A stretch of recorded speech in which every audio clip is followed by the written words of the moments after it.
ఈ యొక్క రాత్రికాల సమయంలో ఈ విధంగా మనం దేవుడి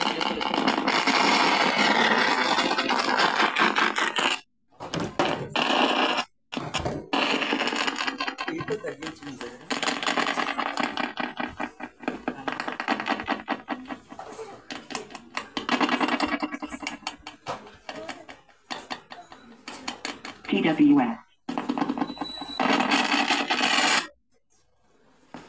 Deepu అవ్వట్లేదా Deepu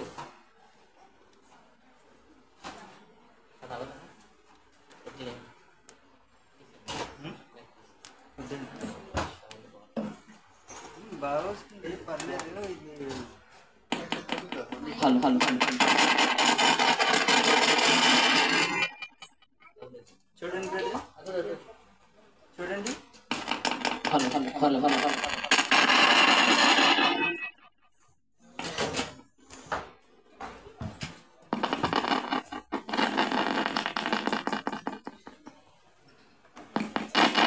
hello hello hello hello hello hello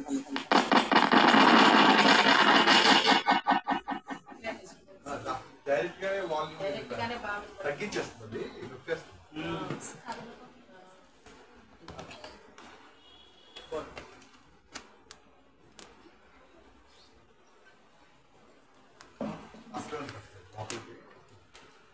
మామూలు వాల్యూమే వినిపిస్తుంది.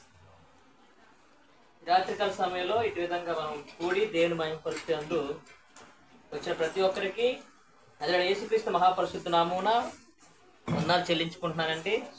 ఇటు విధంగా వాక్యం చెప్పే అవకాశాన్ని ఇచ్చిన నాకు తండ్రి అయిన దేవునికి వందనాలు చెల్లించుకుంటున్నాను, స్తుతులు స్తోత్రం చెల్లించుకుంటున్నాను. అలాగే సువార్త కుటుంబానికి సంఘానికి నా యొక్క ప్రత్యేకమైన వందనములు.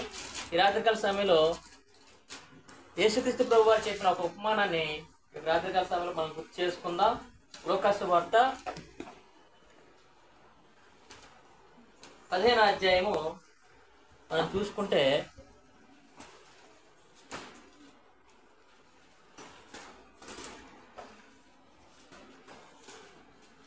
లోకాసు వార్త 15వ అధ్యాయము. నా వాయిస్ వినపడుతుందా?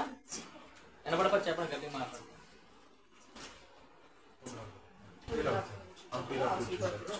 మనకి ఇందులో మెయిన్ గా మనం ఒక 2 వచనాలు తీసుకొని మనం మాట్లాడుకుందాం. 19, 20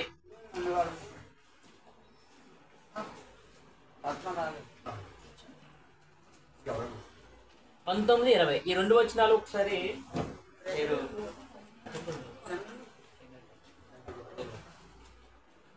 లూకాసు వార్త 15వ అధ్యాయము 19వ వచనం 20వ వచనం ఈ 2 వచనాలు మనం ఇక మీదట ఈ యొక్క ఉపమానంలో 2 వచనాలు కొంచెం ఇంపార్టెంట్ గా ఈ రోజు రాత్రికాల సమయంలో మనం ధ్యానిద్దాం.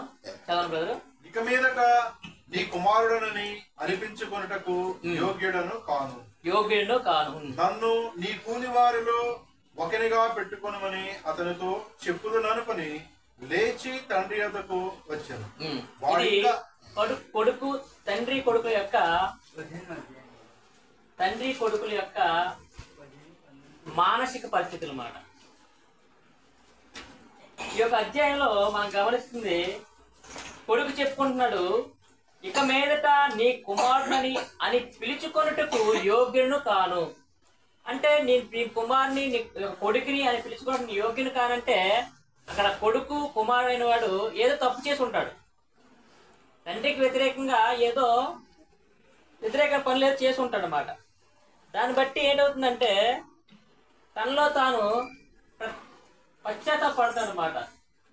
నేను ఇక మీదట నీ కొడుకుని చెప్పుకున్నట్టు కూడా నాకు అర్హత లేదు, నేను యోగ్యును కాను, నాకు అసలు ఆ అర్హత లేదు అనేసి తనకు తానుగా మనసులో అనుకుంటున్నాడు అన్నమాట. ఏంటంటే తండ్రి మీద తను తప్పు చేశాడు.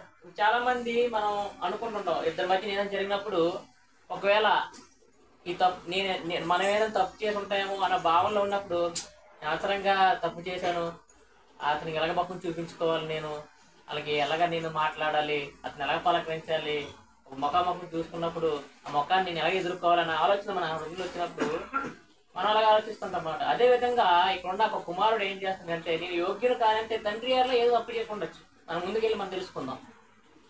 అలాగే చదవండి బ్రదర్ అది మళ్ళా. ఇక మీదట నీ కుమారుడని అనిపించుకొనుటకు యోగ్యుడను కాను. ఓకే. నన్ను నీ కూలి వారిలో ఒకరిగా పెట్టుకొనమని అతనితో చెప్పుదని అనుకుని లేచి తండ్రి యొద్దకు వచ్చాను. నేను మీ కుమారుని కాను అనుకుంటున్నాను, కానీ కూలివానిగా నన్ను చేర్చుకోమని అడుగుతాను అనమాట. అంటే కుమారుని స్థాయి ఎక్కడ? మన ఇంట్లో పనిచేసే వ్యక్తి స్థాయి ఎక్కడ? అంటే కుమారుని స్థాయి అంటే మనం హత్తుకొని ఉండే స్థాయి. అదే కూలివాని పనివాని స్థాయి అంటే మనము మన ఇంట్లో పని కానీ అక్కడ చేసే వ్యక్తి. అంటే ఈ స్థాయికి ఆ స్థాయికి చాలా తేడా ఉందన్నమాట. అంతటి మాట అనడానికి కారణం ఏంటి అంటే తండ్రి వల్ల అంతగా ఏదో చేసి ఉండొచ్చు, కుటుంబపరంగా ఏదో ఒక దారిలో అతను వెళ్ళిపోయి ఉండొచ్చు, కుటుంబానికి వ్యతిరేకంగా దారిలో అతను వెళ్ళుండొచ్చు అనేసి మనకు ఒక ఆలోచన అనేది ఇక్కడ కలుగుతుంది అన్నమాట. అసలు ఎందుకు తండ్రి కుమారుని కాదంటున్నాడు, ఒక పని వాళ్ళని చూడమంటున్నాడు, ఒక కూలి వాళ్ళని చూడమంటున్నాడు అంటే మనం గమనించాల్సిన విషయాన్ని మనగా ముందుకు చూద్దాం ఎందుకు అలా అనుకుంటున్నాడు అనేది. 20 వచ్చిన ఇప్పుడు కొడుకు ఒక స్థితి ఎలాగుంది, తండ్రి స్థితి చూద్దాం ఒకసారి. వాడు ఇంకా దూరంగా ఉన్నప్పుడు తండ్రిని వారిని చూచి కనికరపడి పరిగెత్తి వారి మెడ మీద పడి ముద్దు పెట్టుకొని ఎక్కడంటే ఇంకా దూరంగా ఉండగానే చూసాడట. మన యొక్క ఎవరైనా తెలిసిన వ్యక్తులు కానీ మన ముఖ్యంగా మన కుటుంబ సభ్యులు ప్రేమ కలుగుని చాలా దూరంగా ఉన్నప్పుడే కనిపెట్టేస్తాం ఈ మా అబ్బాయి మా తోళ్ళు ఇలా కలిసి, ఎందుకంటే అంతగా మనం వాళ్ళని ప్రేమిస్తుంటాం అన్నమాట. అదేవిధంగా తండ్రి కూడా కుమారుని ప్రేమించి చాలా దూరంగా ఉన్నారట, దూరంగా ఉన్నప్పుడే గమనించాడు అనమాట.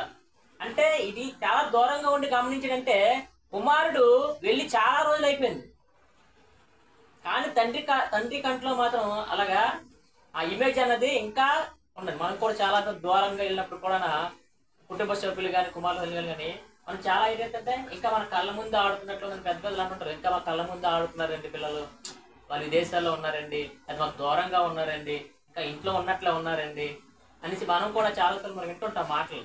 అదేవిధంగా తండ్రి దూరంగా కుమారుడు ఉన్నాడని గమనించిన వెంటనే కుమారుడు గమనించి కనికరపడ్డాడట. కనికరపడాల్సిన అవసరం ఏముంది అంటే ఆ యొక్క స్థితి, భౌతికంగా ఉన్న స్థితి కనికరపడే స్థితిలో ఉందన్నమాట.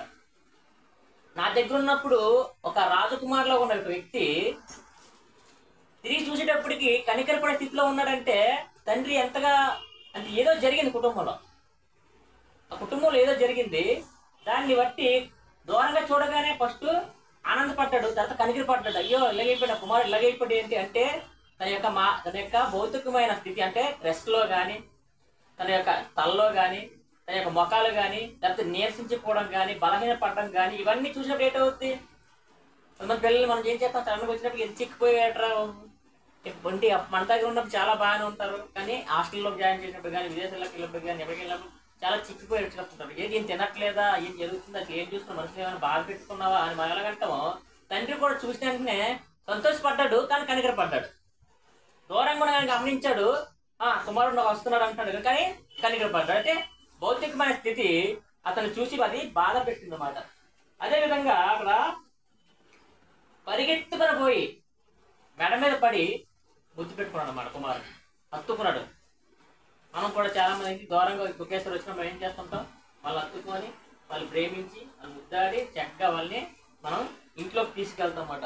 అదేవిధంగా ఇక్కడ ముద్దు పెట్టుకుని అంటే ఇక్కడ ఇద్దరు వ్యక్తుల మధ్య మనకి సంభాషణ కనిపిస్తుంది.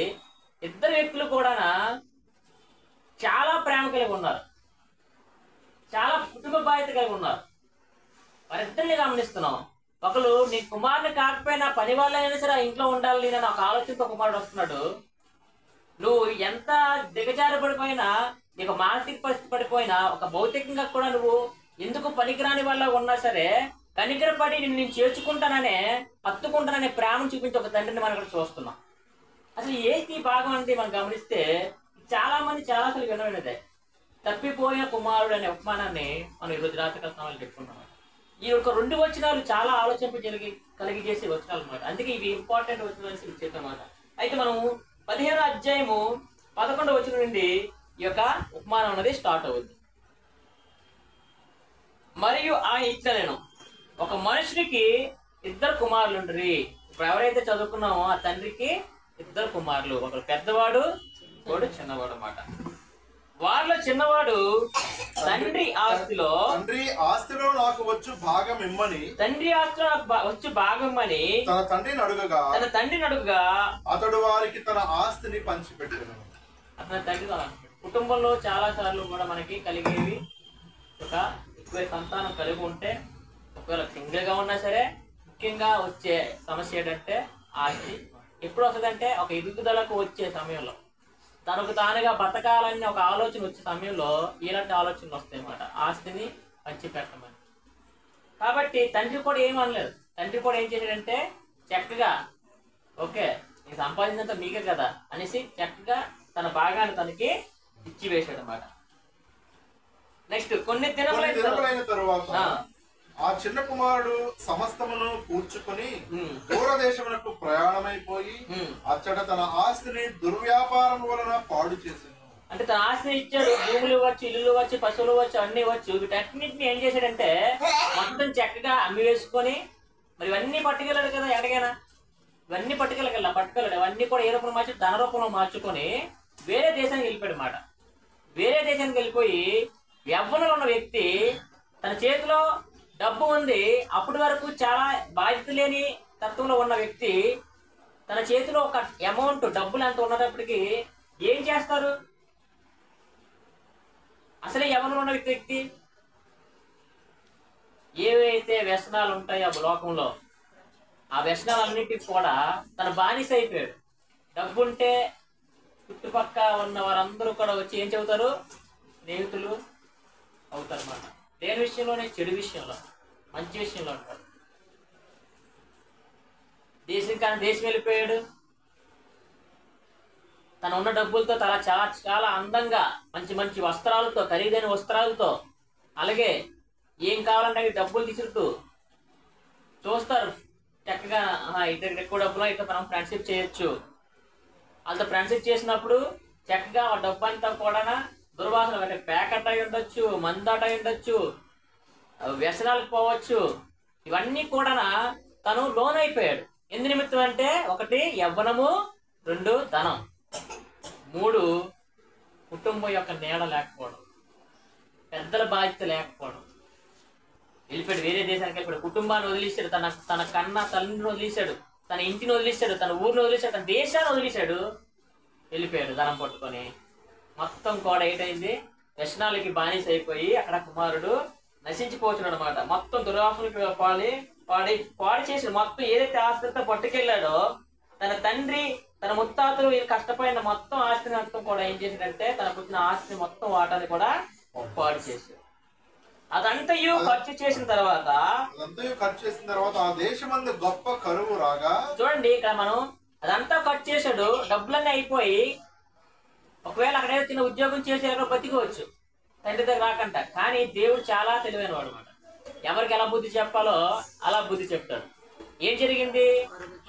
కరువు కూడా వచ్చింది. ఇప్పుడు కరువులు ఎవరైనా మనం చేసుకుంటాం, మన ఇంట్లో లేనప్పుడు మనం ఎవరైనా చేసుకుంటాం, ఎవరైనా పిలుస్తాం భోజనం పెట్టడానికి, దేనికి మనం ఇవ్వగలమా? మన జోలు డబ్బులు లేనప్పుడు మనం డబ్బులు ఇవ్వగలమా?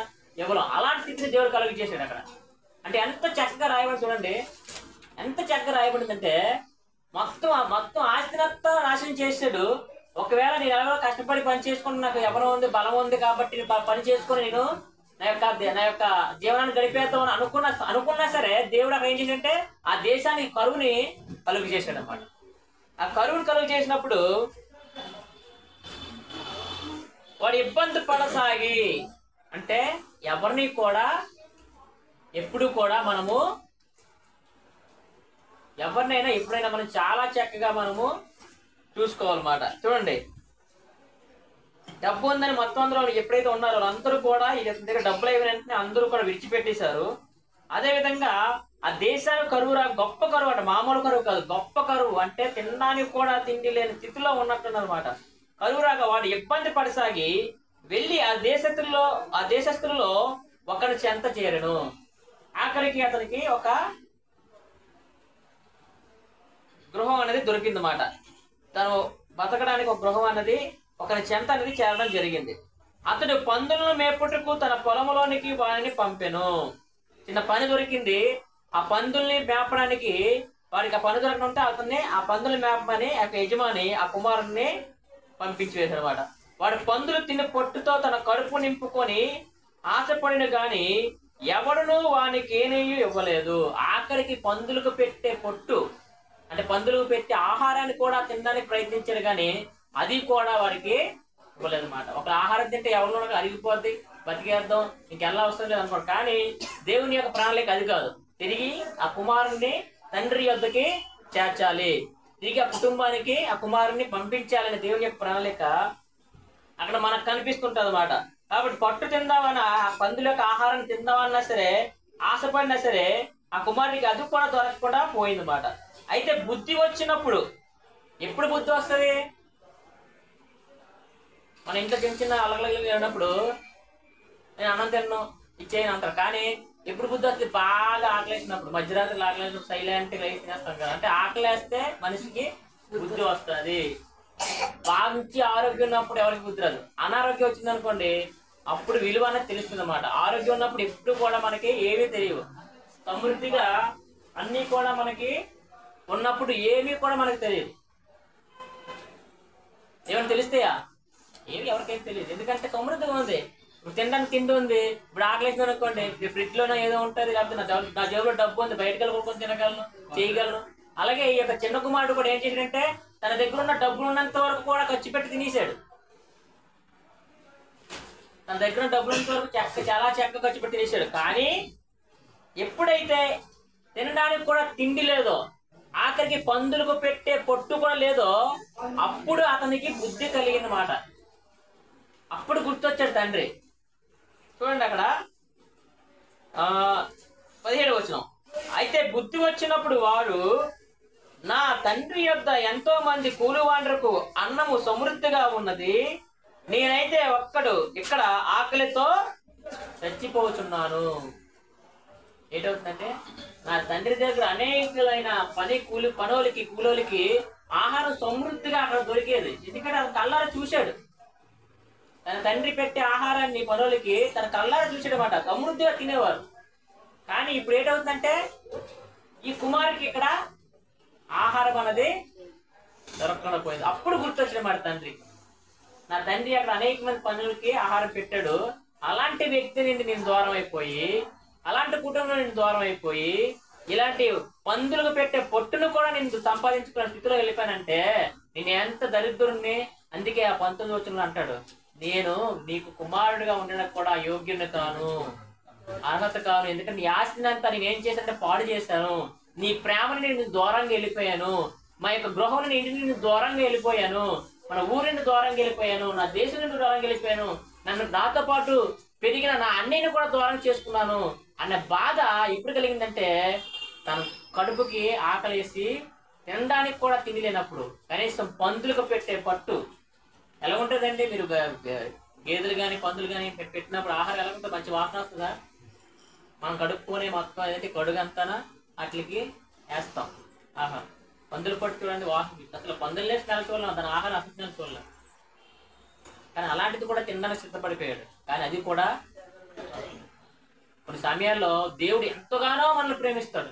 ఎంత ప్రేమిస్తాడంటే, ఆయన ప్రియ కుమారుడైన యేసుక్రీస్తు ప్రభు వారిని కూడా భూమిలోకానికి పంపించి మన నిమిత్తమే అనేకమైన ఇబ్బందులు బాధలు పడి, ఆయన మేకులు తెగొట్టుకొని ముళ్ళు కిరీటం పెట్టుకొని ఆయన ముఖం మీద ఉమ్ము వేసి 1 తప్ప 40 కొరడా దెబ్బలు అనేక మార్లు తిని పిడిబుద్ధులు గుద్ది ఇవన్నీ కూడా చేసిన ఆయన కాచిన రక్తం ఆఖరికి బతుకున్నా లేదని ఆ యొక్క సైనికుడు కడుపులో పడితే కనీసం రక్తం కూడా లేదు దాంట్లోనే. అంత ప్రేమను చూపించాడు అన్నమాట. కానీ అంత ప్రేమ మనం ఏం చేస్తున్నాం? ఈ రాత్రికాల సమయంలో మీకు గుర్తు చేస్తున్నాడు, మీ కుమారుడైన యోగ్యుని కూడా నేను కాను. మనం యోగ్యులమా? మనం యోగ్యులమా? యోగ్యులు కాదు. అందుకే 2 వచనాలు చదువుతున్నప్పుడు నేను ఆదివారం కూడా మామూలుగా ఇంట్లో కొన్ని ఈ 2 వచనాల మీద కొంత మాట్లాడుకున్నాం. ఈ 2 వచనాల మీదే వాక్యం అనేది ఈ రాత్రికాల సమయంలో కూడా చెప్పడానికి నాకు సహోదరులు ఫోన్ చేసిగానే ఈ 2 వచనాల మీద చెప్తాం అనేసి నిర్ణయించుకున్నాం అన్నమాట. అంటే కేవలము భూలోక సంబంధమైన ఆస్తిని అలాగే కుటుంబాన్ని అన్నిటినీ విడిచి వెళ్ళిపోయి దాసినంతా సర్వనాశనం చేసిన కొడుకు అదే విధంగా మనం ఏం చేస్తున్నాం? దేవుడి ఇచ్చిన యొక్క ఆజ్ఞలు కానీ దేవుడి ఇచ్చిన చిత్తాన్ని మనం నెరవేర్చలేకపోతున్నాం అంటే మనం యోగ్యులు అవుతాం. మనకి మంచి ఈ సృష్టిని అంతా సృష్టించి ఆ సృష్టిలో మనల్ని పెట్టి చక్కగా నా కోసం జీవించడం ఆయన అంటే మనం ఈ సృష్టిని అంతా బాగా అనుభవించి దేవుడికి దూరం అయిపోతాం, ఆయన సన్నిధికి దూరం అయిపోతున్నాం, ఆయన చెప్పే చిత్తానికి దూరం అయిపోతున్నాం. నాకు అది ఆ వచ్చిన చదువుతున్నప్పుడు యోగ్యులు కానంటే మనం కూడా అసలు మనకి కనీసం వాళ్ళ తండ్రి అది భూలకు సంబంధించి ఓకే అతను యోగ్యులు కాదు, మన అసలు యోగ్యులే కాదు. కానీ మన యోగ్యం కాకపోయినా, మన అర్హత లేకపోయినా మనందరినీ కూడా ఆయన ప్రేమించి రక్షించాడంటే మరి ఎంత రుణపడి ఉండాలి. కాబట్టి మన అది అన్నాడు కుమారుడు, ఈ యొక్క పని కూలివారిగా కూడా నేను చేరుటకు సిద్ధంగా ఉన్నాననేసి అక్కడ చెప్తున్నాడు అన్నమాట. కాబట్టి ఎంతో మంది కూలివారికి మంచి అన్నము ఆహారం సమృద్ధిగా దొరుకుతుంది, కానీ నాకు ఇక్కడ తినడానికి కూడా తినలేదు అనేసి అక్కడ బాధపడుతుంది అనమాట. అప్పుడు బుద్ధి వచ్చి 18వ వచనం అంటాడు, నేను లేచి నా తండ్రి యొద్దకు వెళ్ళి తండ్రి నేను పరలోకమునకు విరోధముగాను నీ ఎదుటను పాపము చేసి తిని. ఏంటంటే మనం పరలోకానికి విరోధంగా బతుకుతున్నాం, మనం పాపం చేసాం. ఆ పాపం మనం గమనిస్తున్నావా లేదా? ఆ పాపాన్ని మనం గమనించి దాన్ని విడిచిపెడుతున్నావా లేదా అనేది మనం ఈ యొక్క రాత్రికాల సమయంలో మరొకసారి ఆలోచించుకోవాలన్నమాట. మన క్రైస్తవ జీవితం అన్నది ఎల్లప్పుడూ కూడా మనము మన యొక్క మనసును కడుక్కుంటూ వెళ్తూనే ఉండాలి. ఆలోచనలు మనలోనే పుడుతూనే ఉండాలి.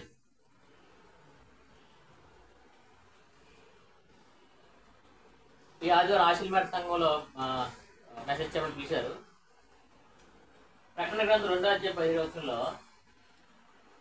2వ అధ్యాయం జీవ వృక్ష ఫలములు మనకి ఇస్తానన్నాడు అన్నమాట. మనం క్రైస్తవ జీవితంలో జయాన్ని సాధిస్తే 2వ అధ్యాయంలో ఉంటది, చెవి గలవాడు ఆత్మ సంఘములతో చెప్పుచున్న మాట వినును గాక.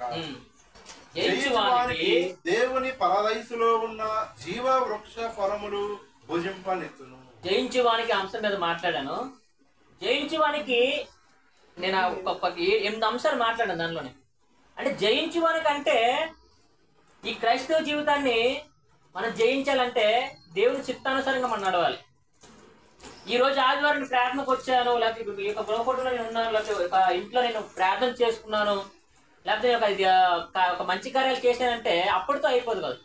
మనం తుది శ్వాస వరకు మనకి విజయం అన్నది అందదు.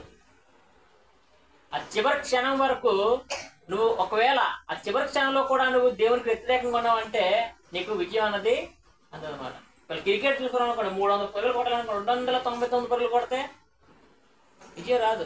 ఒక రన్నింగ్ రేస్ ఉంది, ఆ టైం లోపు ఆ గేట్ దాటాలి. ఆ టైం లోపు గేట్ దాటకపోతే విజయం అందదు. ఇప్పుడు మా ఎగ్జామ్స్ లో కానీ పిల్లలు చదువుతున్నప్పుడు పాస్ మార్క్స్ 35 మార్క్స్ ఉంటాయి. ఒక 34 మార్క్స్ వస్తే విజయం అనేది ఉండదు. కాబట్టి మన క్రైస్తవ జీవితంలో బాప్తిసం తీసుకున్న తర్వాత మనం జీవించే జీవిత కాలం అంతా వరకు మన పుట్టుక కానీ మన చావు కానీ దేవుని చేతిలో ఉంటుంది. ఆయన మనం పిలిచే లోపు ఒక్క క్షణం ముందు కూడా మనము దేవునికి ఇదేది చూపించే బతకాలి. కానీ ఇదేది లేకుండా వచ్చాను, బాప్తిసం తీసుకుని 8 సంవత్సరాలు అయిపోయింది, పర్లేదు, నేను క్రీస్తు సంఘంలో ఉన్నాను, క్రైస్తవ జీవితం బతుకుతున్నాను, పర్లేదు, చక్కగా అంతా బాగా జరుగుతుంది కానీ అనుకున్నామంటే మనం పడిపోయినట్లే. ఎప్పుడు కూడా దేవునికి విధేయత కలిగి మనం జీవిస్తూనే ఉండాలన్నమాట. కాబట్టి అక్కడ నీ లోకస్ వార్త 15వ అధ్యాయం మనకి వెళ్తే 15వ అధ్యాయము అక్కడ అంటనమాట, నేను లేచి నా తండ్రి యొద్దకు వెళ్ళి అక్కడ ఒప్పుకుంటాడు, పశ్చాత్తాపడుతున్నాడు, మారు మనసు కలిగి చేసుకున్నాడు అనమాట. నా తండ్రి నేను పరలోకమునకు విరోధముగాను నీ ఎదుటను పాపము చేస్తుంది. ఎప్పుడైతే మనం మారు మనసు పొంది అలాంటి పాపాలు మనం ఎప్పుడైనా చేస్తే, దేవుని వ్యతిరేకమైన విషయాలు మనం ఎప్పుడైతే ఆ క్షణమే మనం దేవునికి ప్రార్థన చేసుకొని దాన్ని విడిచిపెట్టే వారుగా మనం ఉండాలి. కానీ దాన్ని కొనసాగించే వారుగా మాత్రం ఎప్పటికీ ఉండకూడదు. మనకి లోకాశలు చూపిస్తూనే ఉంటాయి, ఎప్పుడు మనం పడిపోవడానికి సిద్ధంగా ఉంటాయి. కానీ వాటన్నిటిని కూడా మనము అధగమించి జయించాలన్నమాట. జయిస్తే మనకు పరలోకంలో అనేకమైన ఉన్నాయన్నమాట. నేను 8 పాయింట్లు చెప్పాను దాని మీద. 8 ఫలాలు. ఒక స్తంభంగా నిలబెడతానన్నాడు, జీవగ్రంథాలు మన పేరు రాయబడతానన్నాడు, అధికారం ఇస్తానన్నాడు పరలోక రాజ్యంలో, ఆయన కుడిపార్శ్వను కూర్చోబెడతానన్నాడు. ఎంత గొప్ప విషయాలండి బాబు. అట్లా అది చదువుతుంటే, అది ప్రిపేర్ అవుతుంటే అసలు ఎంత ఆనందం కలుగుతుంది అంటే, దేవుడు రుచి చూస్తే గానీ ఈ యొక్క ఆనందం మనకి ఎంత ఆనందం ఉంటుంది. భూలోకంలో మనకి వచ్చే ఈ యొక్క చిన్న చిన్న వాటికి శ్రమలకి వాటికి మనం ఇబ్బంది పడిపోయి మన లోకాశలకు మన శరీర ఆశలకు మనం లోబడిపోతే అంత గొప్ప ఫలాలను మనం మిస్ అయిపోతాం. అంత గొప్ప ఫలాలను మిస్ అయిపోతాం అన్నమాట. అన్ని ఆశీర్వాదాలు దేవుడు అక్కడ మనకి దాచిపెట్టి మన గృహాలు ఇస్తానన్నాడు, మనకి స్వాగతం పలుకుతానన్నాడు, అంతర ముందు కూడా మన పేర్లు చదువుతానన్నాడు. ఎంత గొప్ప విషయాలంటే ఆశీర్వాదాలను మనం అనుభవిస్తే చదువుతుంటే భలే ఉంది. అంతగా మనం సిద్ధపడాలన్నమాట. కాబట్టి పాపం చేసే ప్రతి వారం కూడా మనము దేవునికి క్షమాపణ చెప్పుకొని, ఆయన వ్యతిరేకంగా మనం బతుకుతున్నాను మనకు క్షమాపణ చెప్పుకొని మళ్ళీ తిరిగి వాటి వెనక తిరగకుండా చక్కగా ఆయన అంత విధేయత చూపించి, అక్కడ మనం 19వ వచనంలో చదివినట్లు ఇక మీదట ఇంతవరకు ఎలాగో జరిగిపోయింది, ఇక మీదట నేను అది చేయకూడదు, ఇక మీదట నేను స్థిరంగా ఉండాలి. ఎందుకు స్థిరంగా ఉండగలలేము మనం? దేవుడు మనకి ఇంద్రియ నిగ్రహాల గల ఉండగలం. ఉండలేను, లాగేస్తుంది, చేసేస్తున్నట్టు ఉండగలం. కానీ దాన్ని మనం అంత గట్టిగా పట్టుకోవాలన్నమాట. అంత భయంతో ఉండాలి దేవుని మీద. మనం భయంతో విధేయతతో కలిగి ఉండాలి. ఉండగలం. అదనే చెప్తున్నాడు. శ్రమలు వస్తున్నారు, అన్నీ చెప్తున్నాడు. అవన్నిటికి మనము ఆలోచించి ముందుకి అన్నది అడుగు వేస్తుంటాం అనమాట. ఇక మీదట మనం అందరం కూడా ఈ కుమారుడు ఎలాగైతే మారు మనసు పొందాడో, ఈ కుమారుడు ఎలాగైతే బుద్ధి తెచ్చుకున్నాడో, ఈ కుమారుడు ఎలాగైతే తన తండ్రి యందు ప్రేమను కలిగి తన పూర్వస్థితిని జ్ఞాపకం చేసుకున్నాడో, తన తండ్రి ఎంతో ప్రేమ చూపించాడే, తన తండ్రి ఎంతో వాళ్ళందరికీ కూడా ఆహారాన్ని దయచేసాడే, అది అలాగే దేవుడు మనకు ఎంతో చేశాడే, ఈ సృష్టిని మన కోసం ఇచ్చాడే, అది ప్రియ కుమారుని మన కోసం పంపించాడే, మన కోసం పరలోక రాజ్యంలో అనేకమైన ఆశీర్వాదాలు ఇచ్చాడే, ఇవన్నీ కూడా మనం జ్ఞాపకం చేసుకుంటూ ముందుకు అన్నది కొనసాగాలన్నమాట. అప్పుడు ఏం జరుగుతుందో తెలుసా? 20వ వచనంలో దేవుడు అంటాడు, వాడు ఇంకా దూరంగా ఉన్నప్పుడే తండ్రి వారిని చూచి కనికరపడి, మనం ఇంకా దూరంగా ఉన్నప్పుడే మన కోసం కనికరపడ్డాడు తండ్రి. తండ్రి అని దేవుడు మన కోసం కనికరపడి పరుగెత్తి మన కోసం ఎంత చేశాడంటే, అంటే ముందుగానే ప్రణాళిక చేశాడు. మీరు మన పాపంలో ఉంటాం చేసినప్పుడే తన ప్రియకుమారుని పంపించాడు అన్నమాట కనికరపడి. ఏ యొక్క రక్తం వల్ల ఒక పాప క్షమాపణ లేదు, కేవలం మా యొక్క పరిశుద్ధుడైన యేసుక్రీస్తు ప్రభు వారి వల్లే రక్షణ అనేది కలుగుతుంది, పరిశుద్ధత కలుగుతానికి ముందుగానే కనికరపడ్డాడు మన మీద. ఇది కేవలం ఉపమానం అనుకుంటే, అంటే ఉపమానంలో ఎంత అంశం ఉంటుందో చూడండి. దేవునికి మనకి ఒక బంధాన్ని తెలియజేస్తుంటుంది అన్నమాట. ఈ యొక్క కేవలం ఏదో కొడుకులు ఉన్నారు, కుమారుడు వెళ్ళిపోయాడు, ఆకలి వేసింది, వచ్చాడు, పరిగెత్తిపోయింది, మళ్ళీ కలిసిపోయాడంటే అది కాదు. ఇది చెప్తున్నది అత్త వాళ్ళ చదివితే అయిపోద్ది. కానీ అందులో ఆ భావం దేవుడు మన కోసం ఎంత కనికరపడి మనం ఎలా ఉన్నామంట కనికరపడ్డానికి మనం ఏంటన్నా పాపపు బందీలుగా మనం ఉన్నాము. ఆ పాప బంధకులు మనం ఉన్నాము. ఈ పాప బంధకులతో కానీ మనం కానీ వేదనకాల స్థలంతో వెళ్ళామంటే, నరకంలో మనం పోయామంటే అక్కడ బాధని మీరు భరించలేరు, అక్కడ స్థితిని మీరు ఓర్చుకోలేరు. పురుగు చావదు, అగ్గి ఆరదు అనేసి అంత బాధపడి మన మీద కనికరపడి రక్షణ అనే ఒక ప్రణాళిక మనకు సిద్ధపరిచి మన అందులోకి తీసుకొచ్చి మనల్ని కూడా పొందిన ఈ స్థితిని 10 మందికి సువార్త ప్రకారంగా ప్రకటించమంటే మనం చేస్తున్నవి ఏంటి, మన క్రైస్తవ జీవితంలో మనం చేస్తుంది ఏంటి అని మనం గమనించుకుంటూ ముందుకెళ్ళాలన్నమాట. అక్కడ ఇంకా దూరంగా ఉన్న మనం కనికరపడి పరిగెత్తుకొని మెడ మీద పడి ముద్దు పెట్టుకున్నాను. కాబట్టి రాత్రికాల సమయంలో గమనిస్తున్నాను, మనం ఒకవేళ వ్యతిరేకంగా 18వ వచనంలో రాసినట్లు, తండ్రి నేను పరలోకమునకు విరోధంగాను నీ ఎదుట పాపము చేసి తిని అనే భావం మనకు కలిగితే, ఈ క్షణాన్ని రాత్రికాల సమయంలో మనందరూ కూడా ప్రార్థన చేసుకొని దాని యొక్క దేవునికి వ్యతిరేకమైన ఉంటే దాన్ని విడిచిపెట్టి మనం ముందుకి వెళ్ళాలన్నమాట. అప్పుడు 20వ వచనంలో ఇంకా అంటాడు, వాడు ఇంకా దూరంగా ఉన్నప్పుడే తండ్రి వారిని చూచి కనికరపడి పరిగెత్తి వారి మీద ముద్దు పెట్టినమాట. అప్పుడు ఆ కుమారుడు అతనితో, తండ్రి, నేను పరలోకమునకు విరోధముగాను నీ ఎదుటను పాపము చేసితిని. ఇక మీదట నీ కుమారుని అనిపించుకొనుటకు యోగ్యుడను కాను. అయితే తండ్రి తన దాసులను చూచి ప్రశస్త వస్త్రము త్వరగా తెచ్చి, పాపపు వస్త్రాన్ని తీసివేసి, మనం ఎప్పుడైతే యొక్క పాపాన్ని ఒప్పుకుంటామో ఆ యొక్క పాపపు వస్త్రాన్ని తీసివేసి ప్రశస్తమైన పరిశుద్ధమైన వస్త్రములు మనకి తెలియజేస్తారన్నమాట. మనకి పరలోక రాజ్యానికి వెళ్ళినప్పుడు ఏంటంటే తెల్లని వస్త్రములు, తెల్లని వస్త్రములు, పరిశుద్ధమైన వస్త్రములతో మనల్ని అలంకరిస్తారనేది మన ప్రకటన గ్రంథంలో చూస్తాం అన్నమాట. తెల్లని వస్త్రములు, తెల్లని వస్త్రం, ప్రశస్తమైన వస్త్రాలు మనకి అక్కడ కలుగు చేస్తారన్నమాట. అయితే తండ్రి తన దాసులు చూచి ప్రశస్త వస్త్రం త్వరగా తెచ్చి వీనికి కట్టి, వీని చేతికి ఉంగరము పెట్టి, పాదములకు చెప్పులు తొలగించుడి, క్రొవ్వున పశువులు తెచ్చి వధించుడి, మనము తిని సంతోషపడదు. ఎప్పుడైతే మన పాప స్థితిని వదిలి దేవునిలో మనం ఎదుగుతామో మనం సంతోషంగా ఉంటాం అన్నమాట. ప్రశస్తమైన వస్త్రంతో మనం మనసుని పరిశుద్ధంగా ఉంచుకుంటూ మనం ముందుకి ఉన్నది తాగుకుంటాం. అవి పాదములకు చెప్పులు తొలగించుడి అంటే చూడండి, కనికరం ఎందుకు పడడు అర్థమైందా? వస్త్రాలు సరిగ్గా లేవు. తిరిగి వచ్చినప్పుడు ఆస్తి మొత్తం దోసుకెళ్ళినప్పుడు చాలా చెక్క వెళ్ళాడు. తిరిగి వస్తున్నప్పుడు వస్త్రాలు సరిగ్గా లేవు, కాళ్ళకు చెప్పులు లేవు, తన చేతికి ఉంగరాలు లేవు. అంటే కుమారుని అది చూసినప్పటికీ కనికరం అయిందా? చిరిగిపోయిన బట్టలతో, మాసిపోయిన బట్టలతో, ఈ యొక్క మట్టి చేసిన గడ్డలతో. అందుకే కనికరం ఎందుకు పడాడంటే ఆ స్థితిలో ఉన్నమాట, పాపపు స్థితిలో ఉన్నప్పుడు కూడా దేవుడు మన మీద కనికరి పడుతున్నమాట. ఇన్ని అవకాశాలు ఇస్తున్నానే, ఎంత అవకాశం ఇస్తున్నానే, ఇంకా మారవా, ఇంకా రావా అని దేవుడు కనికరిపడి మనకు అది చూస్తూనే ఉన్నాడు. ఎప్పుడైతే వస్తానంటావో అప్పుడు నీకు ఏం జరుగుతుంది? ప్రశస్తమైన వస్త్రాలు నీకు వేస్తాడు. ఉంగరం తొడగడం అంటే ఏంటి? అధికారం. ఉంగరం తొడగడం అంటే అధికారం మాట. అలాగే కాళ్ళకి చెప్పులు, ఇవన్నీ కూడా మనకి దేవుడు అన్నది కలుగు చేస్తాడనమాట. ఆ ప్రేమ అన్నది మనకి చూపించగలుగుతాడనమాట.